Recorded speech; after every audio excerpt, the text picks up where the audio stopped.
Brother, I'm going run a wild Hulk Hogan. If all I get's a moment, I'll make sure it's an explosion. Cause lately I've been seeing stars, trying to kick out on this joy cord. But it's no holds barred, middle fingers like I'm Stone Cold.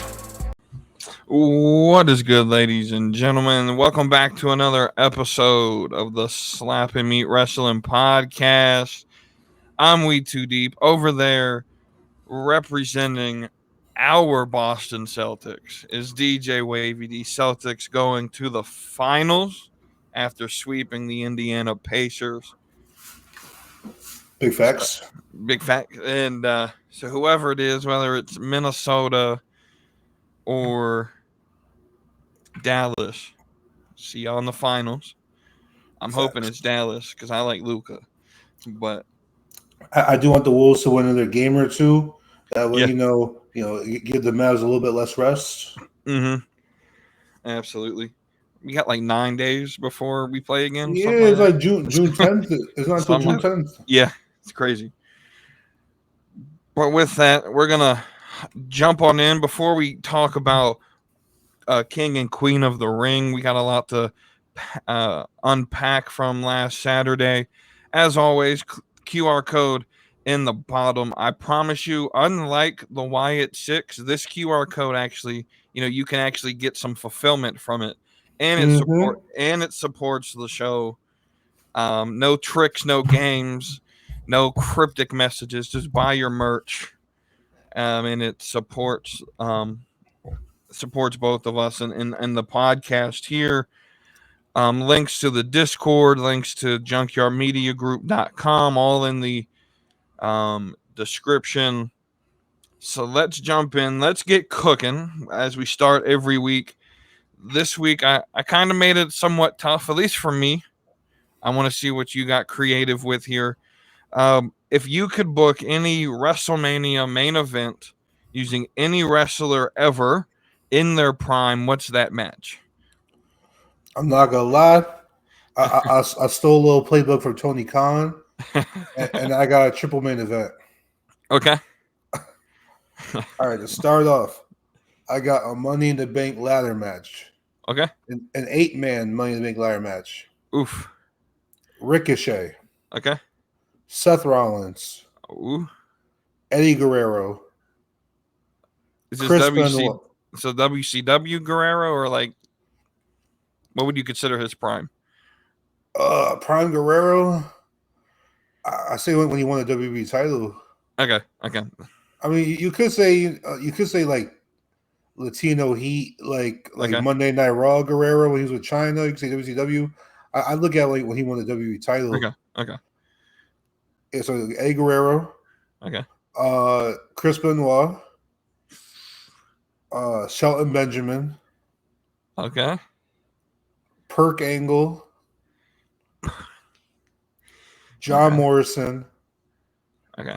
And Cesaro. Okay. Who's winning that? Who's winning that? Money in the Bank ladder match. If you're booking that, who's winning? That's a good question. I gotta go. Ooh, Seth Rollins. Because it's kind of like Money in the Bank's kind of a heel thing, Right. A lot of these guys weren't really heels. I mean, like Shelton Benjamin, I don't feel like is the big enough name in this match to win it. Right. Maybe John Morrison. Maybe. I say Seth or John Morrison. Okay. Well, that's the first part of the triple main event. What we doing next? All right. The second third of the triple main event is 06 Rey Mysterio. Okay. Versus 03 Shawn Michaels. Okay. Versus 09 Randy Orton. Versus 2013 Daniel Bryan in a failed 4-way match.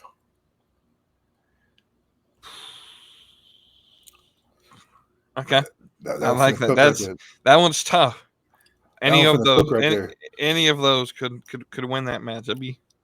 I think Randy Orton wins, and here's how I book it. Mm-hmm. All right, John Cena. No, wait, rewind. What is John Cena for? Rey Mysterio, right? 619's Randy Orton. Okay. And then while Rey Mysterio's on the outside ropes, he comes with a running knee and hits Rey Mysterio off the ropes. All right. And then when Daniel Bryan gets up, HBK super kicks Daniel Bryan. Okay. So Daniel Bryan's in the middle of the mat. And then Randy recovers from the 619 and RKO's Shawn Michaels. And pins Daniel Bryan. Or Shawn Michaels is just dead tired and he super kicks Randy Orton onto Daniel Bryan. Okay. I don't know, some bullshit. And now the real main event that we still have a chance to get in our lifetime. Yeah. It hasn't happened yet. This is the main event of all these matches. Charlotte versus Becky versus Sasha versus Bayley in the 4 horsewomen fatal 4-way match. For both belts. Actually, make all 3 belts. SmackDown, World Heavyweight, the Women's World Championship, WWE Women's Championship, and NXT Women's Championship. All 3 belts. If you want, we'll throw the TBS title in there too. All right. When WWE buys out AEW, it's part of the invasion angle, and then Sasha Banks comes in with the AEW Women's Championship, and we get for all 4 belts. All right. So I cheated with my main event. Now it's your turn. All right. I mean, it's nice. So I kind of went the sort of the best of each generation type match here. So we're looking at Flair, Prime Hogan, Prime Austin, and I'm gonna put The Rock in here as well. Because I think we need The Rock. I can't leave The Rock out of this match. But I would consider Austin the best of that era, but it's flip-flop depending on who you ask. And then Cena, and then the 6 would be Roman. And so a 6-way match with basically like the best of each generation.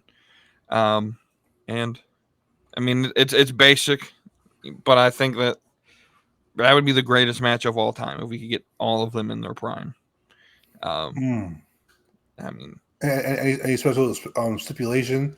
Hell in a Cell, 6-pack challenge, Gold Rush, or just a 6-pack challenge? I would just have it be just your standard 6-pack challenge. Winner is the world champion, undisputed champion. I'm sure elimination or first pinfall. I would do elimination. Okay, so let's add a stipulation because I feel a match of this caliber needs something. Elimination chamber. Okay. I think that would be pretty interesting. It's better than just your standard elimination match. And now let's just hope none of them get stupid and jump off the top of it. We're going to talk about Edge breaking his fucking leg on Thursday or Friday. I'm going to talk about it. While I brought it up, though, I want your reaction to that. Dude fractured his tibia or fibula, whatever bone in his leg, jumping off the top of that cage. So as I was, as the pay-per-view was going on, I didn't buy the pay-per-view, but, as I'm going through X/Twitter, right, I see a lot of spots or highlights from throughout the night, like Sasha wins the title, the Willow's crew turns on her, what is it called? MJF returns. I'm seeing all these highlights throughout the night. Someone gets caught on fire. Jack Perry gets caught on fire. and all this stuff. And then it's like 2 days later, whenever I posted it, was it earlier today or whatever? Yeah. Or Yeah. earlier today, I'm on Instagram or Facebook, one of the two, and a Threads pulls up, like an Instagram Threads, that no one Right. uses. And it was like, what was Edge thinking? Yeah. I click on it. This man jumps from the top of the steel cage to his feet. I'm like, I thought I thought he was going for a coup de grace, and he just That's exactly messed up. So I'm explaining this in my solo episode, my whole experience watching this on Friday. But I watched with James, Cody, and a bunch of our friends. We went to Dave and Buster's, which I'm gonna go rant on them on Friday. So stay tuned for that. But when that happened, I was like, what the fuck was that? Was that supposed to be a coup de grace that he just mistimed? Or because then it looked like he tried to transition to like an elbow, but didn't actually hit it. I have no idea what the fuck. I don't think he knew what he was doing. I think he was going for an elbow drop and just shit the bed. Yeah. I think he just got scared and it literally looked like he in midair he sort of regretted that he did the spot. Yeah. And who knows how long he'll be out for. I've never heard of a fractured fibula. So that happens a lot to like snowboarders and skaters. Yeah. And so I don't know how long it'll take for him to come back from this, but like imagine this ending your career because of a stupid ass spot that we can argue about whether or not it would have been good or necessary. I don't think it adds anything to the match if you do it. But I don't know. I just tune in Friday. I gave you a little bit of a preview of Friday. Tune in Friday. I got a lot to say about that show. As far as other table spots, you almost had Big Bill get impaled. Bro, yeah, that was crazy. If he was literally a half an inch this way, dude gets impaled through the table. AEW got those cheap tables. Yeah, they got them Home Depot table. You get for like $3. But let's talk about the actually good pay-per-view. PLE. We're not pay-per-view anymore because we don't require our fans here at WWE to spend $50 every 2-3 months. Quick question. Yeah. Did Dave and Buster's have a cover charge to watch the pay-per-view there? They did not. They used to, but no one came to it, so they just I'm not even kidding. I'm not even kidding. It was just us 6 that came to watch it, and so Dave and Buster's, we had to argue to get them put on more than one television because they had it on the one all the way in the corner where no one could see it. And so they need to stop that. And if Tony Khan's going to put in at Dave and Buster's, end it before they close. Because I missed the entire last match because they turned the TVs off at 11:45. That's tough. So especially because it's on a Sunday. If it was like a Saturday night, Dave and Buster's open to like what, midnight, 1 o'clock? I think they're open to 1 on Saturday, but they close at 12 at Sunday night, on Sundays. So, but let's dive on in. We'll start with the match we didn't predict because they didn't make it till Friday. The pre-show match between Jade and Bianca versus Candice and your boo, Indy Hartwell. What do you think of this match? It was really good for what it was. Right. Indy showed some heel stuff that I liked. Mm-hmm. She was showing some heel charisma in the ring. Yeah. Candice was doing her thing. Bianca sold the injured knee well still. Jade Cargill looked like money while also selling. Right. Their new tag team finisher is pretty dope. Mm-hmm. I saw some people online complaining, saying that like it's gonna hurt someone. But I was like, it's literally just like a German suplex, pretty much. Right. But I don't know if it was accidental or it was planned. But I think they're going to use this maybe in the future when they try to split them up. Is like after Jade hit the German suplex part of the tag finisher, she went to do her kip up, but then like Bianca kind of brushed her out the way and went for the pinfall, and so like Jade didn't get her kip up, and she like was kind of like out of place a little bit. Right. So I don't know if they're gonna like include that in the future, maybe just for coincidence, or like, oh my god, we can actually use this. Right. And Jade's gonna be like, you're trying to take my shine and like push me out the way so you can get a pinfall off of what I did. Right. So I think the mishap can be used to plant some seeds in the future. But Absolutely. the match overall was pretty good for pre-show tag match. But it's unfortunate that a title match was on the pre-show.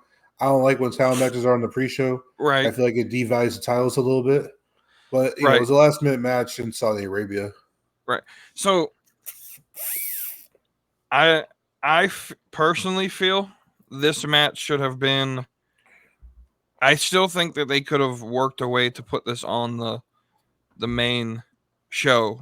I mean, you only had 5 matches, so you could have taken 10 minutes from one of them, or Gunther, just. Randy. Well, we're gonna talk about that in a minute, but you could have taken 10 minutes and extended the show. I mean, it's a PLE in Saudi. I'm sure they're not gonna complain about. I mean, it's not like you're hard pressed for time like USA, but we're gonna talk about USA here in a minute and what they did to us on Monday Night Raw last night. All of us Americans missed the greatest part of the night because of the 11 o'clock. They just shut the damn thing off. But we'll talk about Raw here in a minute. So yeah, I what you said about Jade and them, I agree. I feel Triple H is trying to build this division. We see that with what he's doing with Zoe and Shayna and all the other tag teams. I think it's something he's working on, but it's not going to come overnight where this is just going to be prestigious. But you can definitely tell he's working on it. We start the show with Becky versus Liv. And I guess we can say this happened. It wasn't necessarily my favorite match. It was good. Liv showed a little bit more ability in the ring than I thought she would. Ultimately, she picks up the win. Do you like this storyline with her and Dominic? Oh, yeah. I do like it. I definitely think it was a smart idea to put the title on Becky before giving it to Liv. I feel like it would have been a train wreck if Liv won it back at that Battle Royal. Well, I think it was a train wreck in the first place to put the title on Becky. I think they should have waited and like tread some water and like wait a few weeks. Right. Could even made the title part of Queen of the Ring, whatever. But now it has its own stipulation. Or you could even crown the winner in a separate match here at Saudi between Becky and Liv. Right. But it is what it is. But now that Liv has the title, we'll see what she can do with it. I don't think Rhea comes back until Money in the Bank or right before Money in the Bank, because I picture Rhea being in Money in the Bank, but I can see her just returning after Liv wins her match at Money in the Bank, right? And just she's ready for SummerSlam. But now we're gonna have 2 PLEs where Liv Morgan's gonna have to pick up a lot of slack and carry a big workload. Yeah. Because you got we don't know what Logan Paul's doing with his U.S. title. The tag team championships are a little bit on the back burner as far as star power right now. Right. The IC title that has a story going, which is gonna be good. And then you got the 2 world titles. And I would argue that Liv is getting more shine than Bayley. Bayley's not even on the next poster. Right. Bayley's never on the posters. Bayley's never on promotion. I don't understand. Yeah, I don't understand why she's never on posters. But yeah, I mean, I kind of didn't expect them to take the title this early from Becky. I think it's a smart move, though, considering her contract technically is up. I don't know what your feelings on her contract situation. I know most people don't think she's leaving. I don't think she does. However, I'm not as I'm not. 2 weeks ago, I made an episode titled "Becky to AEW" or whatever on my solo episode, and I said I guarantee you, 100% Becky's staying. I'm not 100% anymore. I think the more I think about it on Saturday when she becomes a free agent, I know WWE's probably already offered her whatever, but Tony Khan's going to send more than Mercedes is making. Mm-hmm. And part of me believes that amount of money only having to, I mean, I'm sure she can negotiate a situation where she only works on Saturdays or she only works on Wednesdays and then the pay-per-views. And so she's working at most 30, 40, 50 dates a year, making, ridiculous 10 million per year type money. I don't see WWE allowing her to do the same. I think if she stays, she gets a long vacation, but then when she comes back, you're working every week. And so, granted, you're with Seth, but I don't know. There's part of me that believes that the AEW offer, it's limited dates. I'm sure she can get whatever she wants out of Tony Khan, knowing that she's going to be the highest paid woman ever. She's probably going to be the biggest women's free agent, bigger than Mercedes. Now, with that being said, I don't think she leaves.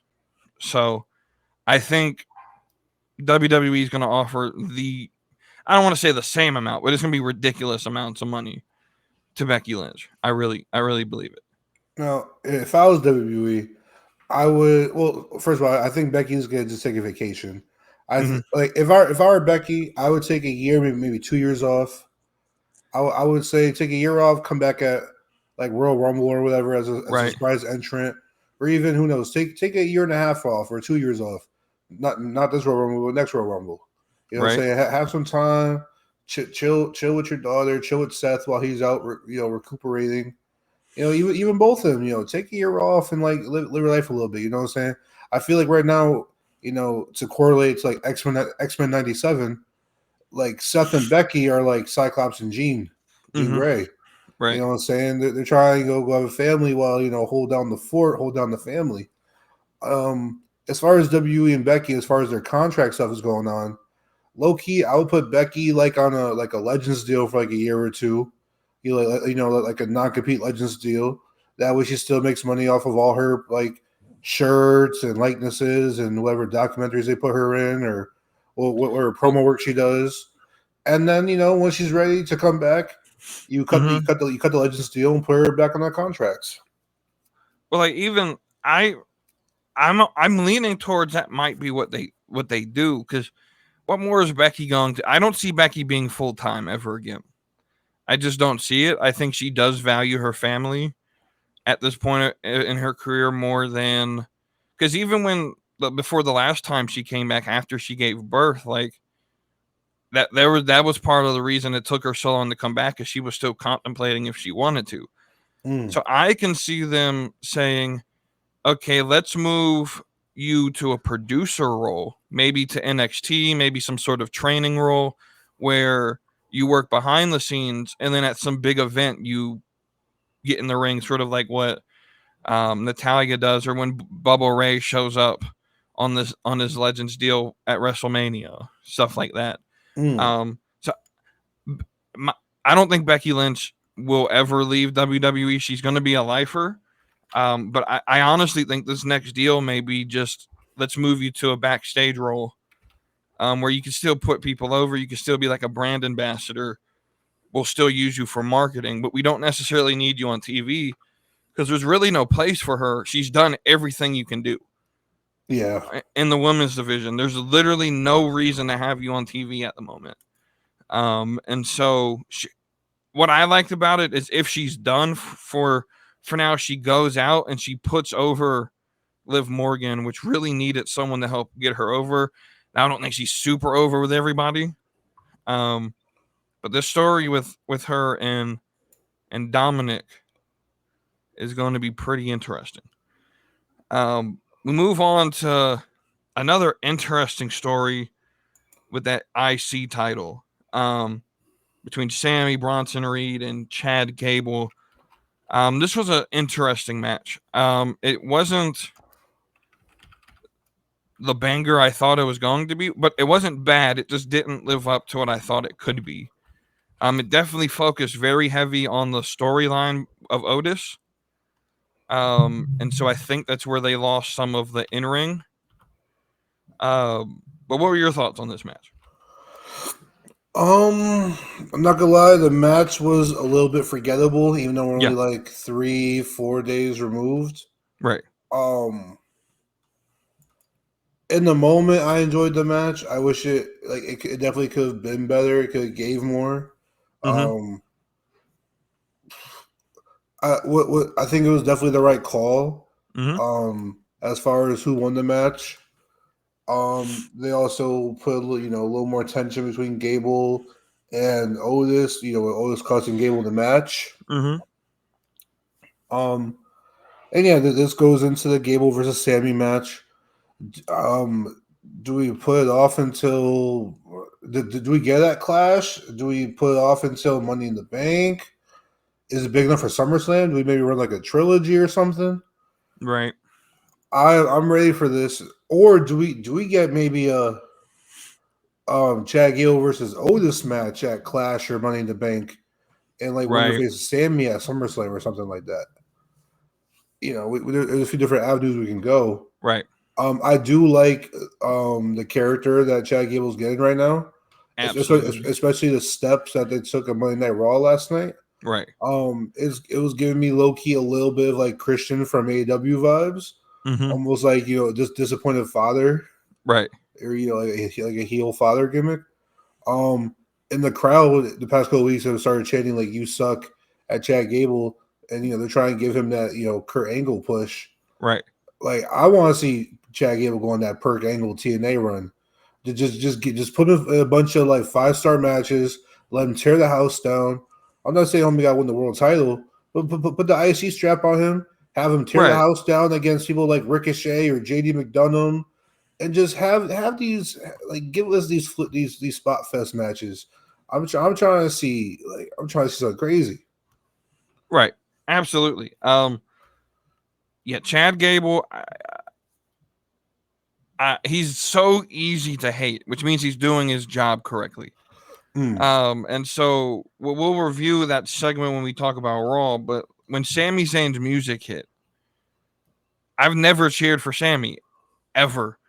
And then his music hit. I'm like, oh, thank God someone's here to get to stop this guy, right? And so they're cooking with this segment. This IC title, Sami wins it off of Gunther, and I'm like, ooh, we're about to sort of like become irrelevant again. And it just hasn't. It's continued right in, continued being, honestly, in my opinion, the best title on Raw. No shade to Damian, but we're not really getting much out of Damian. He's sort of playing I like Damian.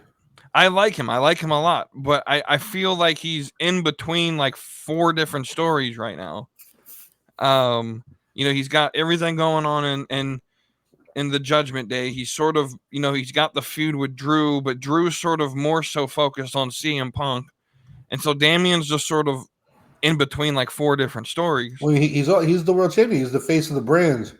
So you gotta get your right. Kind of have your fingers and everything. Judgment Day runs Monday Night Raw, so Judgment Day is gonna get their put their hands in a lot of cookie jars. Right, I can see that. So now we move to, and I don't mean to demean the other 3 matches, but these last 3 really the only things we came to watch. It's the name of the show, Queen of the Ring, King of the Ring, and then of course your main event. So we start with Lyra, Valkyria, and Nia Jax, and I don't think the whole match was perfect, but the ending of this match, fantastic. Do you want to take a guess on who produced the match? It was shit. I know I looked up the producers because I know Jason. I did. Because I wanted to see if Jason Jordan produced any of them. He didn't. Yeah, he was removed from the producer list. Thank gosh. Shit, I forgot. Was it Michael Hayes? No, it was Tyson Kidd. It was Tyson Kidd. Okay, that makes so much sense. Yeah. But he does really good with the women's matches. He did the women's tag team match too. Yeah. Okay. Yeah, he does really good with keep him there. Keep Jason Jordan far away from all of it. But Yeah, I liked the match. I think they really did a good job focusing on the obvious size difference. And then Yeah, obviously that's what essentially had Nia win, doing the bonsai drop out of nowhere. out of nowhere. Just straight reversal, probably the best ending of the weekend. If for those who watched AEW, I'm sure you're not going to agree because you probably think what Edge did was the greatest ending and all of that shit. Um, but yeah, very good match. I think they picked the right winner. We got Queen Nia. Yeah, all the Nia haters can go somewhere. I'm not here for it. We're here. All Yes, hail Queen Nia facts. representing. She's now the only person of bloodline heritage that has some sort of, I guess you could say, title. I think she ends up beating Bayley. I really do at SummerSlam, if it's still Bayley at that point. Mm. Because I was thinking about that match earlier today. What if? Because I could see a couple possibilities. Charlotte's probably going to be back by then. Does she come in? You know, she always comes in and gets her fingers in that title picture. Tiffany's probably going to win Money in the Bank. Does she try to cash in? Is she champion going into SummerSlam? And so we got some. It's not always guaranteed to be Bayley. So I think that division's gonna waking Ooh, up here. yo, hear me out. We get a women's fatal 4-way match at SummerSlam. So Bayley, you so you got Nia who already has her stakes to the claim, right, her and Bayley, and then you got Charlotte who's gonna dig her nose into it, right. and then like maybe like the SmackDown before like the go home show, or maybe even at SummerSlam, at when the bell rings, you get Tiffany Stratton's like, I'm gonna cash in my contract. I'm gonna make it a fatal 4-way match. Or she cashes in during triple threat because she's a heel. Maybe she'll cash in But during that's what triple I was threat. thinking. I was like, her character doesn't seem like one that would cash in before a match started. Though you could play like the dumb blonde sort of stereotype where like she doesn't understand the rules. Or That I want all the spotlight type thing. Like right, I should be at SummerSlam. I'm the tippy top of the mountain. right. Absolutely. That'd be crazy. Um, That'd be a good fail 4-way match. it would be. And then at that point, anybody could win that match. Yeah. Any of the four could win, I'd be happy with it. Mm. So then this moves into or where my first hot take of the night comes in, and that's Gunther versus Randy. And I'm going to go on the record. I've already said this in Discord chat. This was my favorite match. I think the best match of the night. I know Oh, everyone's going to disagree with me, but let me tell my you. hot take is that it's the worst. It was the worst match of the night. Ooh, man. I need to know your justification for that. And then I'll justify my hot take. So I don't know if I was just tired. I know it was the middle of the afternoon or whatever. The show started at 1:00 here in the US. I was sitting in my recliner.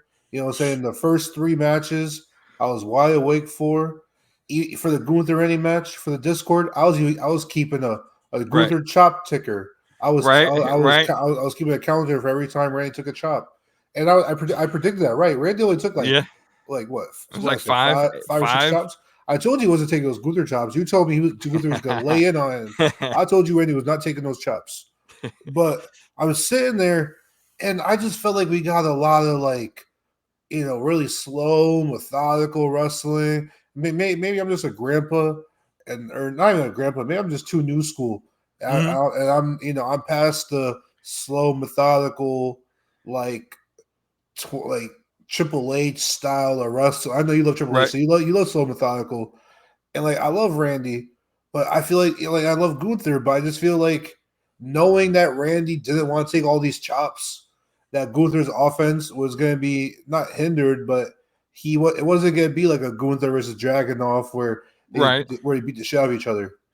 Like Randy's trying to get to his next story. You know what I'm saying? He's trying to get to the end of his career.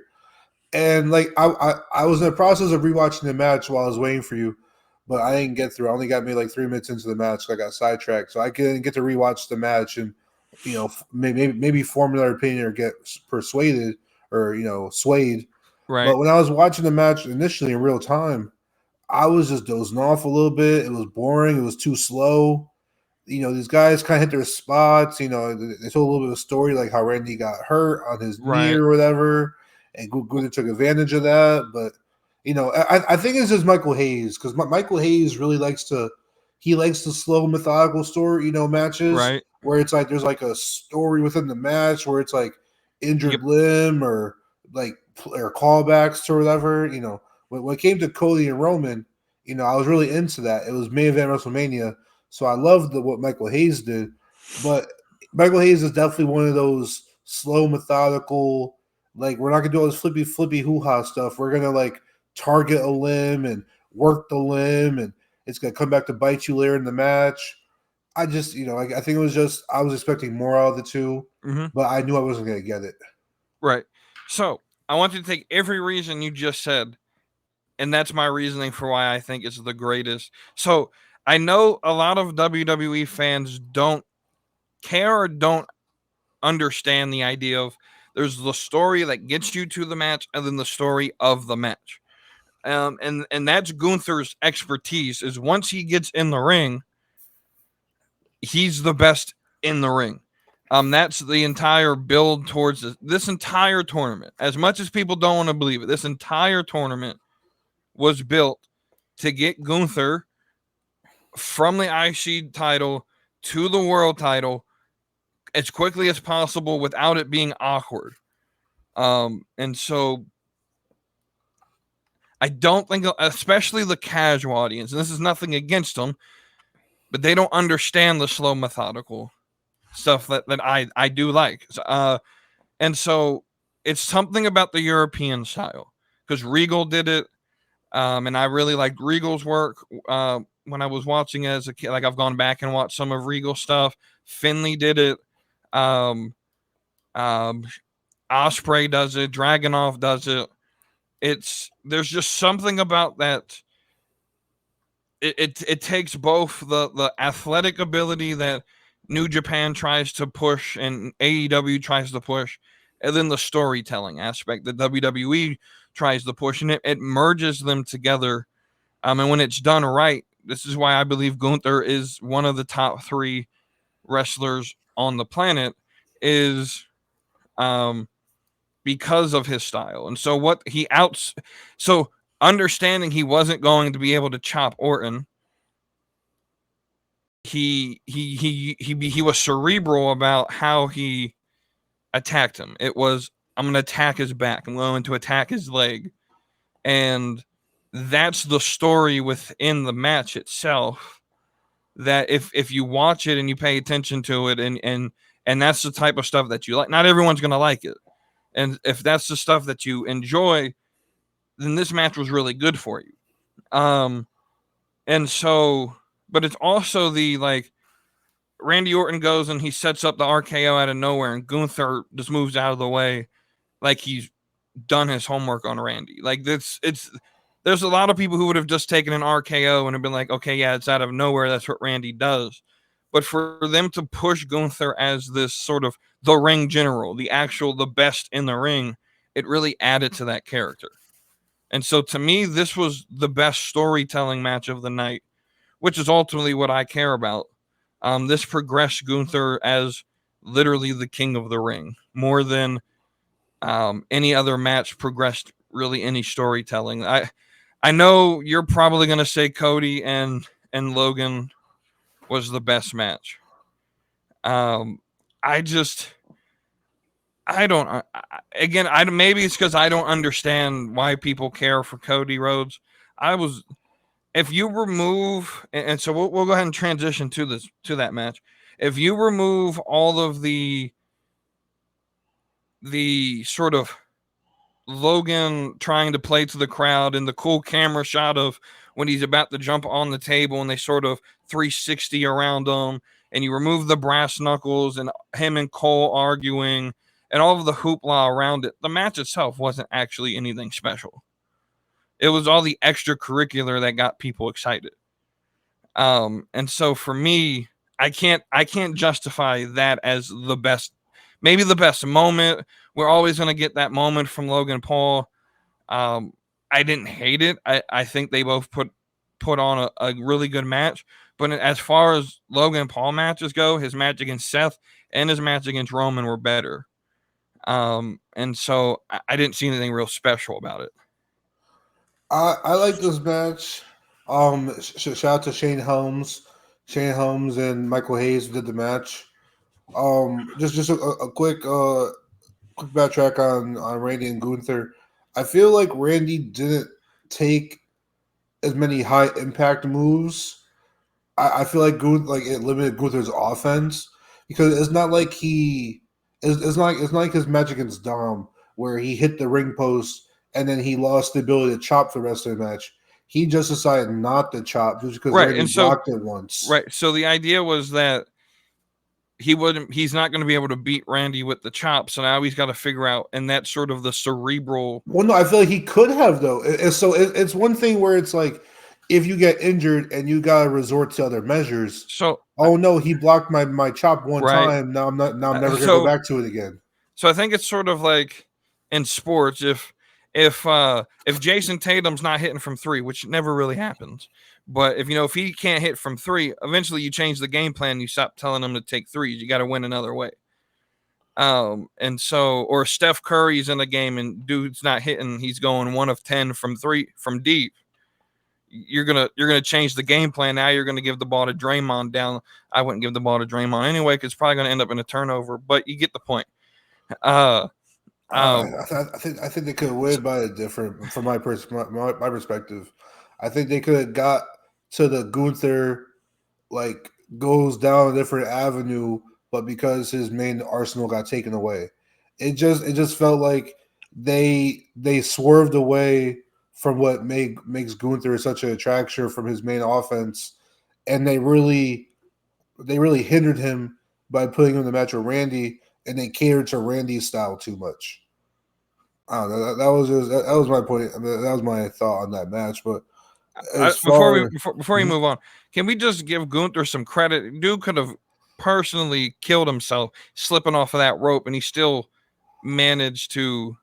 I don't know if you saw him when he went up the first time on the top rope. He jumped and he slipped on the rope and about landed on his neck, but he's still. If you go back and watch it, Michael Cole calls it out, but yeah. Anyway, you can go on about Cody and Logan.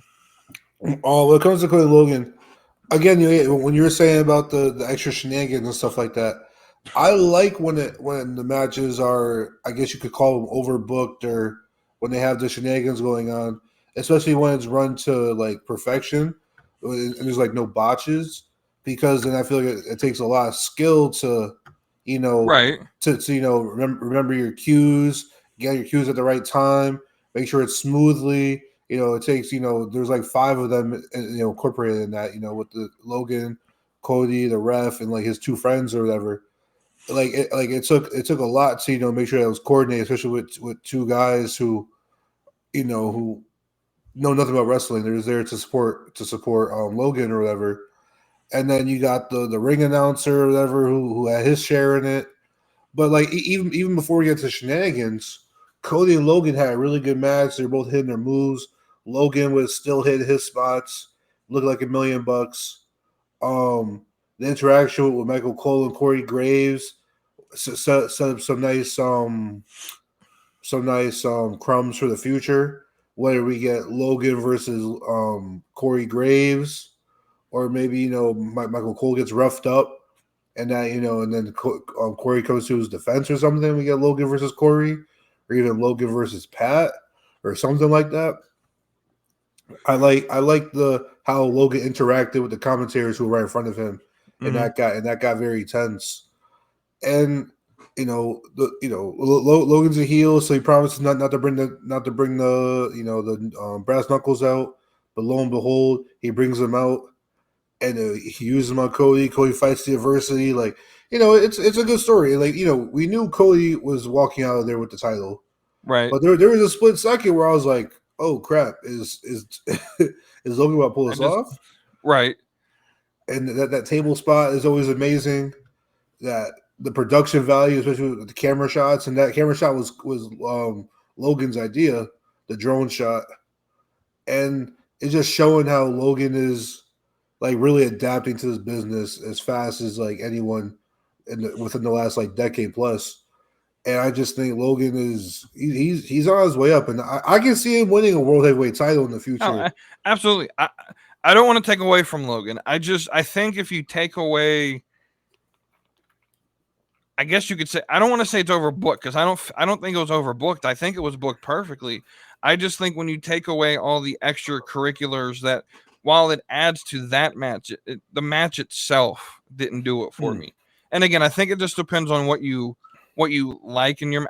I am also a little biased against Cody because I don't necessarily care for his in-ring ability. Look at this way. We did get a Cody match, not a Cody feud, not involving his father.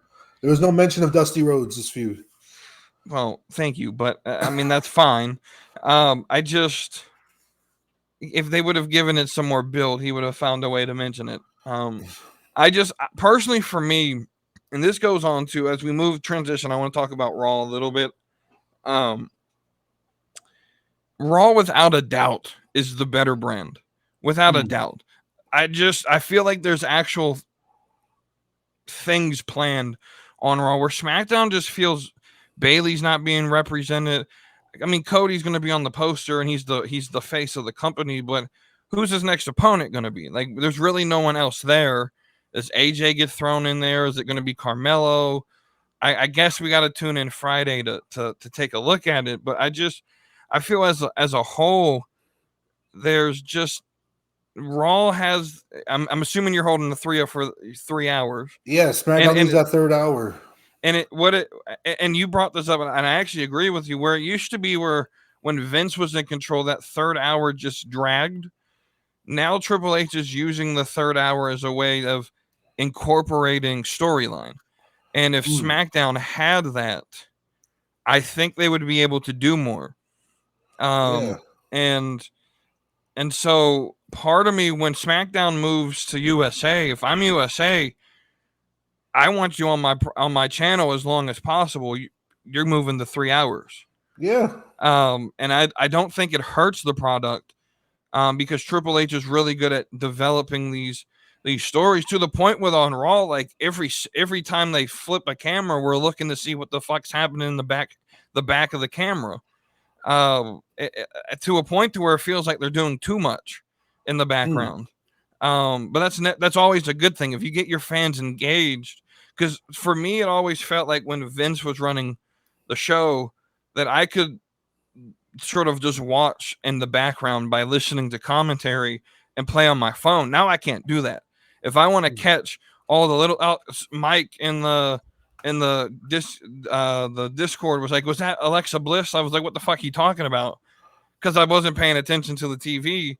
And Alexa Bliss comes walking by. If you blinked, you missed her. Yeah, was it her though? I think it was. It looked like everyone's saying it was her. It looked like her from the picture that I saw of it.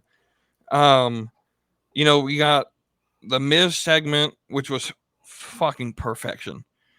Him in the New Day. Him in the New Day, and I'm assuming that was Zoe and Sonya in the background. I think it was too. It was definitely Sonya. I assume it was Zoe because of Sonya. And you have, Karrion Kross even seems to be a little with this New Day trying to like convince Xavier to turn on Kofi storyline. It makes Kross feel a little bit interesting now to watch.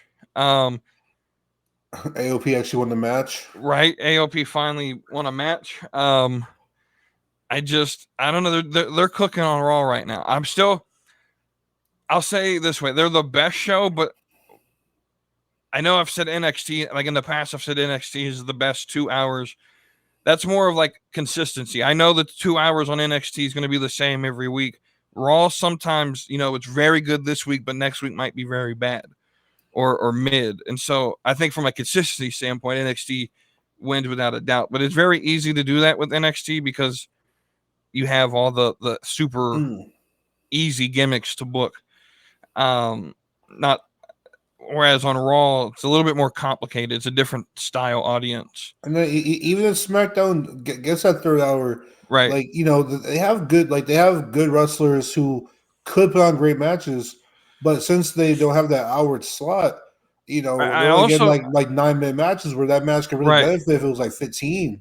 Right. I also think having the established mid card, I think Raw's done a lot better with their mid card. And again, they can do that because they have that third hour where Damien's going to be a part of the show 20-30 minutes throughout the whole show as the world title. You get your mid card involved from the women's division to the IC title to random tag team matches.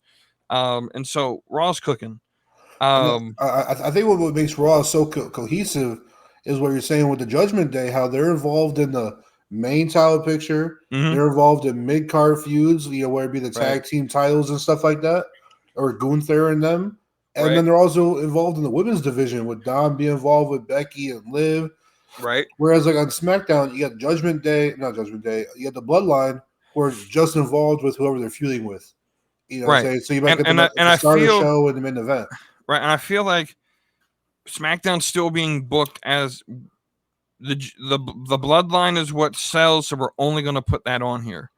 And having that third hour to where you can do an hour of the Bloodline and be perfectly fine doing that, but then you can still put everyone else on the show. So yeah, I definitely think where 3 hours used to be a curse, it's definitely helping Raw. And when it moves to Netflix and there's no time barrier, there's no language barrier really that they have to watch. I'm sure they'll still self-censor a little bit because I'm sure they're still going to try to market towards the kids. Yeah. But yeah, they don't worry about CC guidelines. Yeah. Right. And so I don't know. I feel like Raw's really hitting their groove at the right time as they transition into the Netflix deal in 6 months. We might be entering like peak WWE right now. Now, do you think that SmackDown, if they get the third hour, would benefit solely from just fleshing out more of their characters, or would you add almost like a division / gimmicky thing? Because I think SmackDown has the better tag team division. Right. So personally, for me, I feel you have to give SmackDown something that fans would tune in to watch. And so I've always been in favor of like move like the cruiserweight division there. Yeah, I like the cruiserweight division. And have some sort of like, even if it's just speed, and they make like an hour of the show just the cruiserweights could be the speed matches. I haven't been paying attention to the speed. I don't know even how it works because they showed when Ricochet came out yesterday, they showed him as a 2-time champion, but I don't remember him losing. So I think it's like bracket each week's like a different bracket, or they do like a bracket between like, I don't know how they do it. It's weird, but apparently he's a 2-time speed champion. I've only watched 3 speed shows. I mean, the only one that I actually watched was the one last Monday when they filmed it in the arena. I've seen 1 or 2. The match that they actually recorded was on last week, I believe. Whenever they air them, they air on Fridays, right? Wednesdays. They're not bad. I like the concept of them. I just Ricochet not having that title on TV, it hurts the idea to me. Because X got the exclusive rights to it, so he can't bring the title on TV. It's exclusive to Twitter. That's what the partners, the deals that they worked out.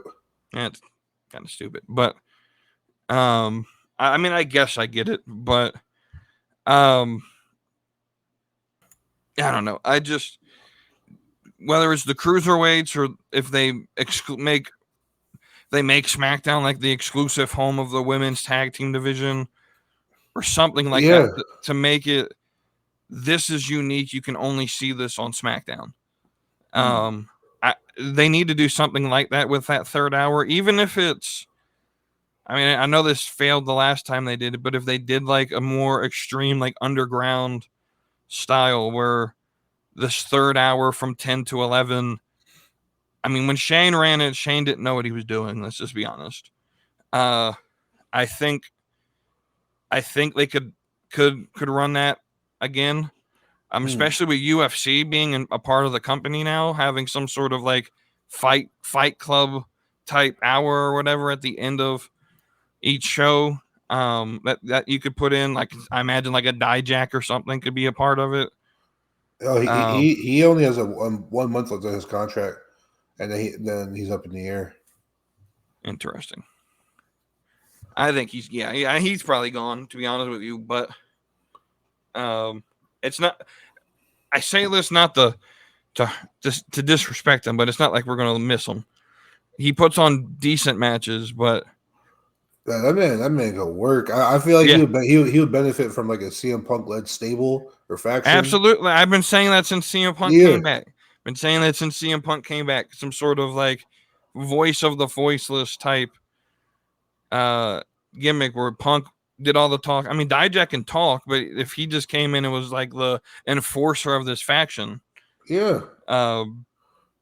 But back to Raw. I don't remember everything that happened.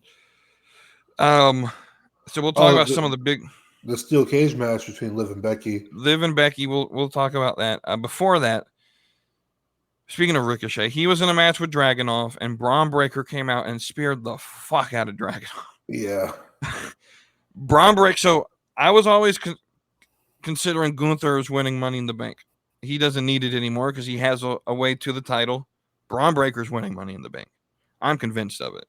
If he's not suspended through it. Well, I think Braun Breaker loses cool and he spears Adam Pearce. Absolutely, and that's what needs to happen. Is he needs to yeet this motherfucker across the ring? Like, I don't care how he does it. Just rip this motherfucker. and then we get Kiana James for 2 or 3 weeks as the Raw GM. Yeah. I don't know. So personally, when they showed her and Adam was like, "Let's go to my office," knowing what's going on in the background with that company, I probably wouldn't have done that because I know a lot of the marks that watch AEW are like, "Oh, you know, they always like to start rumors like, oh, what's Adam doing in the office?" But first off, I'm glad she's actually on TV this week. But even something like that. Now I'm wondering, like, what did she say to Adam in the office? I mean, now that she's up here, I mean, granted, Chelsea's on SmackDown now, but she would have paired well with Chelsea Green as well. We're still waiting to see Blair Davenport on SmackDown. Yeah, we'll see how that happens. Because this cage match again, Dom gets involved. Liv retains the title. What do you think of the cage match? I'm gonna say it. What's it called? Kayfabe wise, your girl Becky is the stupidest wrestler of the week. All right, she gets Donkey of the Week. All right, not once but twice did she not take advantage and get her title back. Mm-hmm. You know what I'm saying? I understand the chair thing. Okay, I'm not trying to get caught. I'm not trying to break the rules. But this type of cage match is her fault. Right. So this whole like I'm a good person. The cage is wide open. I'm not going to go out and do that. Makes no sense to me. You know, she walked out on her own. Right. I can be a good person, not want to cheat, and still be like, oh, I'm in a match. The whole goal is to win, and so some of this like lacks logic. Yeah. And so like we can talk about the sort of, is this what a good person, a face should do after I have the title and I can tell Dom to never mess with me again, but I'm champion. I don't some of this booking lacked logic. But I guess the thing that I really want to bring up is USA. And maybe this is a WWE thing. Maybe the timing was just off to where they thought they didn't think they would need to get an overrun But if you're going to cut it this close, at least get me like a 5-minute overrun. Because us here in America that have to deal with whatever the fuck comes on at 11 o'clock on USA. New Zealand Survivor? Something like that. Yeah. We missed the best part of the night. What we've been waiting for since Rhea left. Liv Morgan, not only did she take the title, now she's taking Dominic. And complete, like, make-out sesh.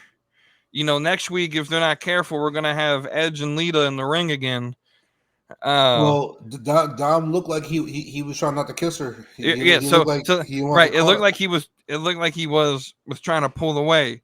I don't know if this is what we're getting on TV. Like I said, I can't imagine what the freedom of a Netflix does for WWE, and it doesn't have to be super graphic, but I imagine we get more of the style booking on Netflix. Now, a little planning ahead here. Now, do you think we get like a traditional Rhea versus Liv for the title at SummerSlam, or do you think we go kind of like custody of Dom Lyra match, kind of like bring it full circle? Do you think we get a little goofy with it? I wouldn't personally. I think we could do the match without the whole like we're fight. I don't really want them to fight for Dom. They should be Rhea versus Liv in a ladder match for the title, and then like when one of them is up there, Dom recreates a spot where he tries to push the ladder. Yeah, I could see that. I think personally it would ruin the whole thing to me if this whole thing becomes about we're fighting for Dom. That seems kind of Vince Russo-ish type booking to me, and I think we moved on. I think we moved on from that style of booking, but I think this creates an interesting dynamic of when Rhea does come back, and I'm with you. I know a lot of people think that she's like 2-3 weeks away. She's not coming back at Clash. I don't see it. Maybe Money in the Bank returning. But I don't see her coming back until like July.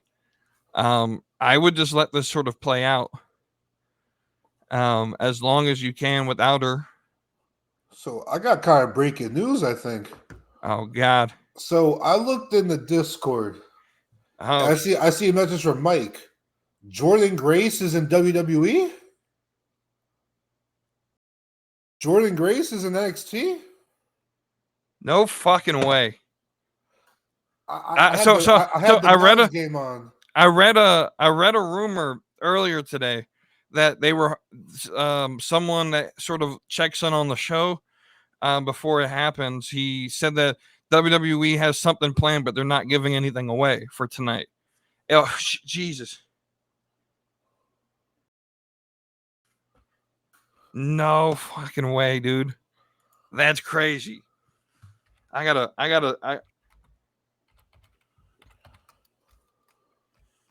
No. Yo, you guys are seeing our live reaction. No way. I missed it. I had the Mavs game on while we were recording. I missed it.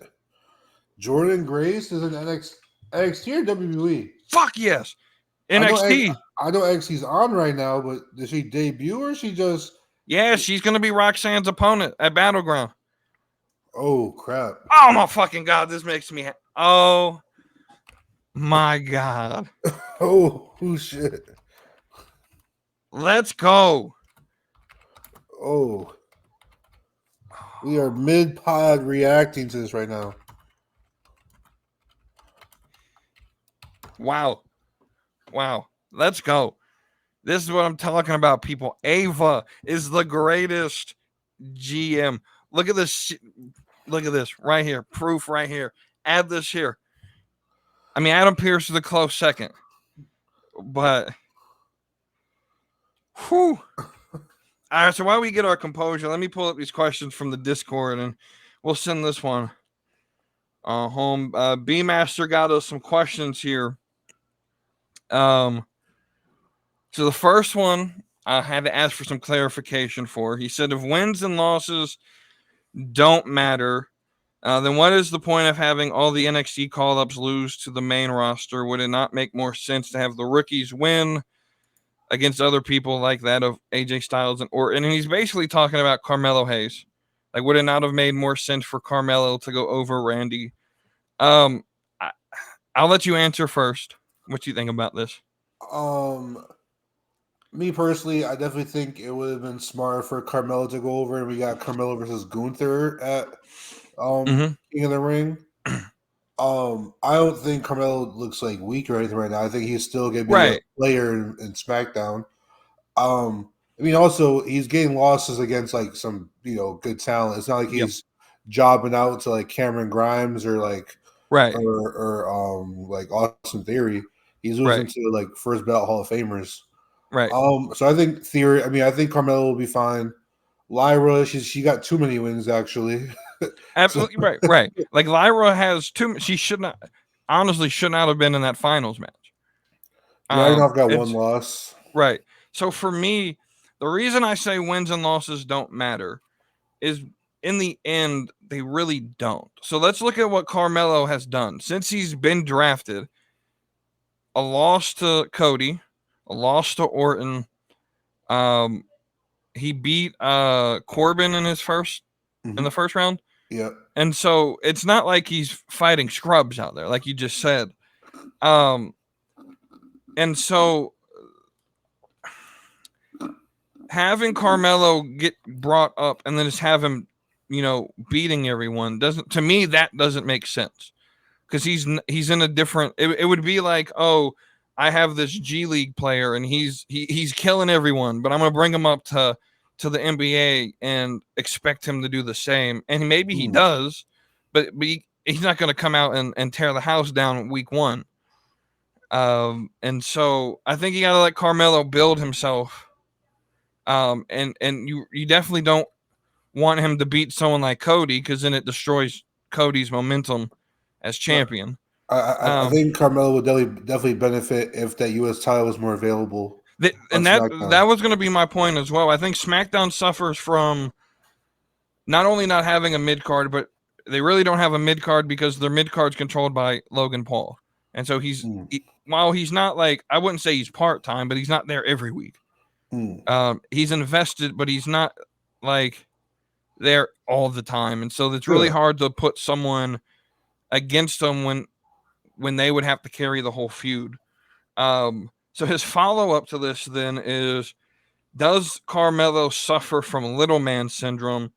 Because on Raw, Brawn Breaker is over here cooking, and I need to get this point across.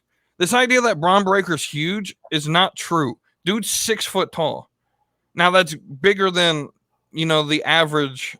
Melo is only 2 inches smaller than him. Braun Breaker's like 6 foot 250. He's not like a giant. The problem is, or really what benefits Braun is Raw's booking him to be a giant. And so if Carmelo got the same booking, I think he could overcome being 5'8", 215.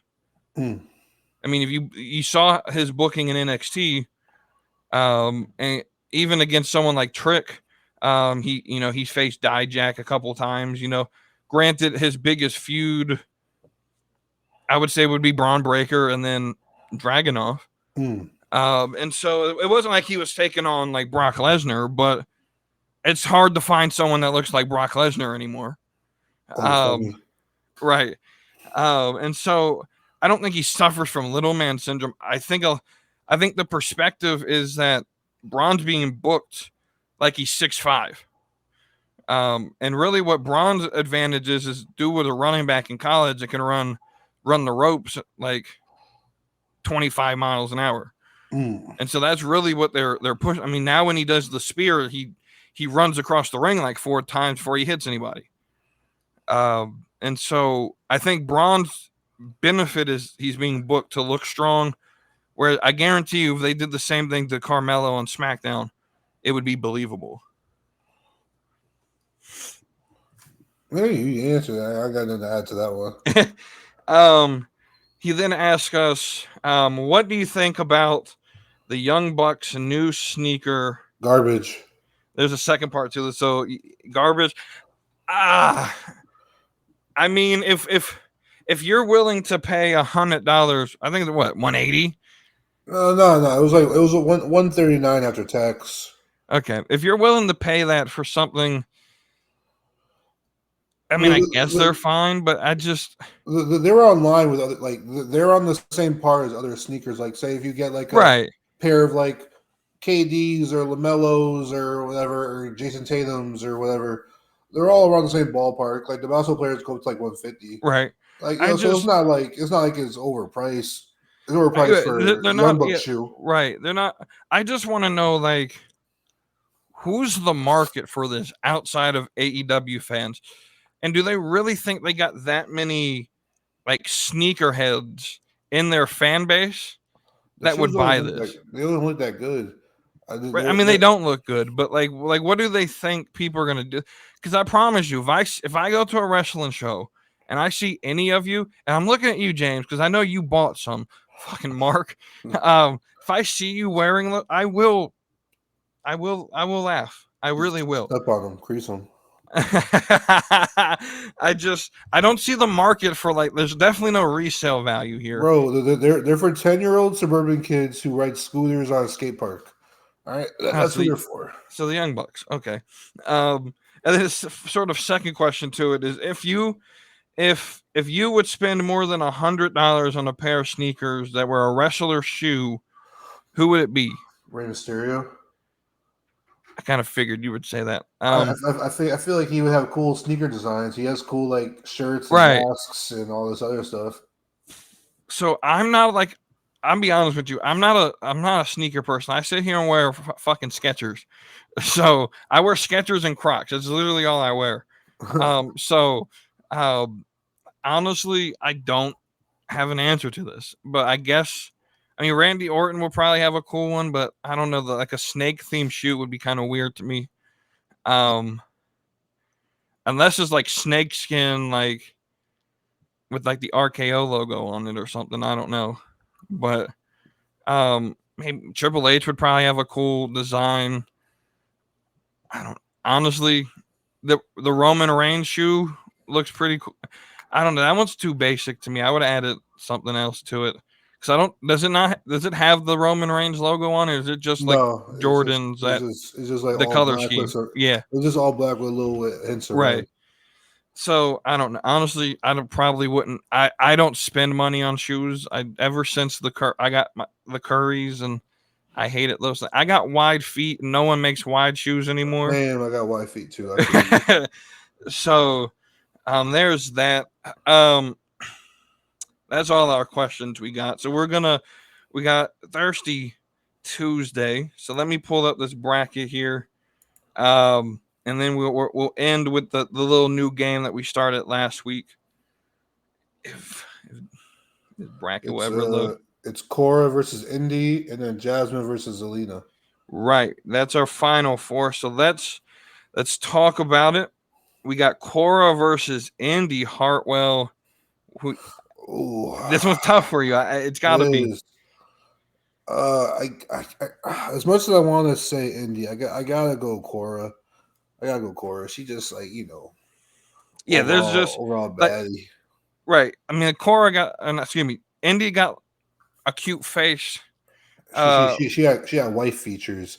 Right. Cora Jade got like baddie features. Right. Cora Jade for the street, and that's why she left Braun Breaker, because she's not committed. She's for the street. But Indy, if this was like who would I marry, absolutely it would be Indy Hartwell. But we're thirsty. We want the ones for the street over here. It's got to be Cora Jade, without a doubt. I think that same logic is going to be for me with the next one. Zelina Vega versus Jasmine Nix. This one's a little bit tougher, I think. I always look up Jasmine. I always look her up because I always forget for a moment. Jasmine is the red. It's the red. Did she always wear his red to the ring? I feel like half her pictures on Google are in this red. Unless she only had like 2 matches. Yeah, she's only wrestled like 4 times on TV. She's done a couple on like Level Up. She was in a bodysuit last week. I'll say. Who you say? I'm going Jasmine.